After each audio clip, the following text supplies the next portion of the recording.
Welcome once again to Inside Motors. If you think servicing means garages and big bills, then think again. Today we're going to do a service on a Volkswagen Polo, but first we've got to buy the bits. Come on, let's go and get them. Hi Frank, so you've got the bits for the Polo? Hi John, yeah, got them out ready. I've got your oil filter, air filter, plugs, ignition bits. You've got your distributor cap and rotor arm, all ready to go. Great stuff. How about some oil? Oh yeah, there we go, there's the oil. Great stuff. There we are, see, it's as easy as that. The servicing of modern cars is relatively easy. In fact, as cars have got more complex, the servicing requirements have got more simple.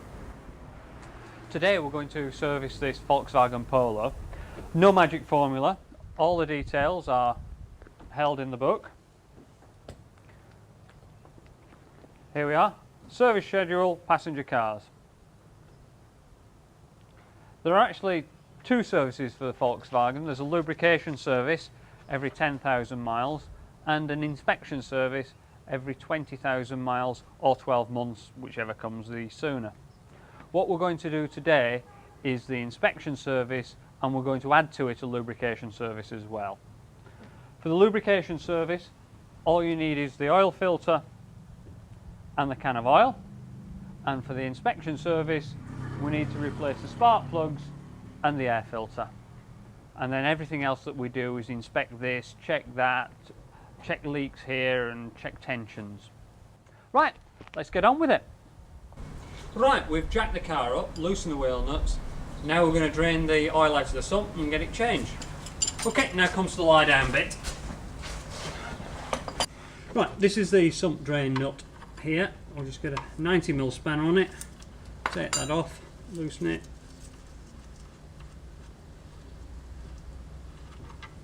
There we go.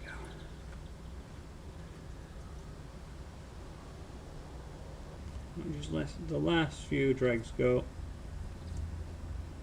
and pop the nut back in again.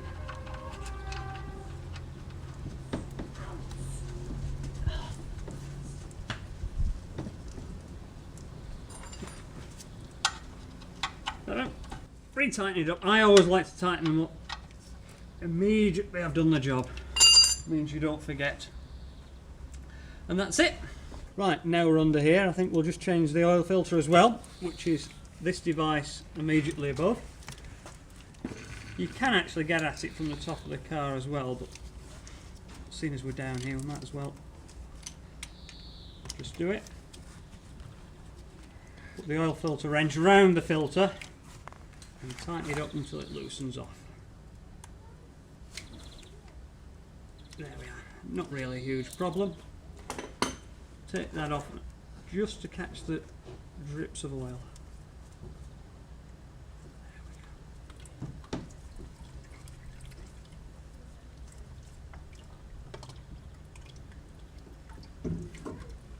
Right, here's the new oil filter that we got from BMS.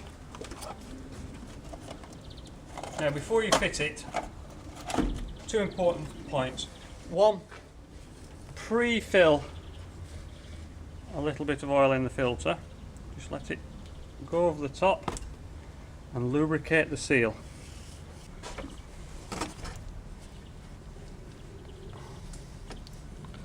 That's all that cleaned up. Pop the new one back on. Just before I fit it, what I wanted to point out is that these two filters are of different sizes.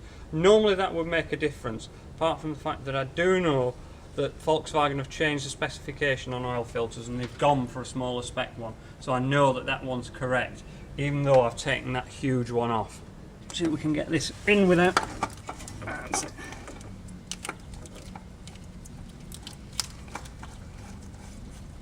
There we are.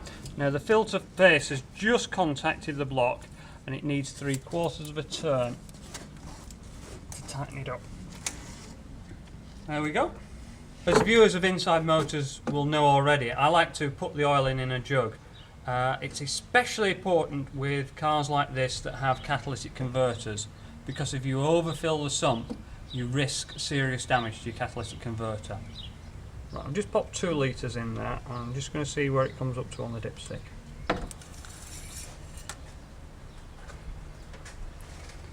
It's just popped about halfway up the max and min mark. We'll just put a little bit more in, I think.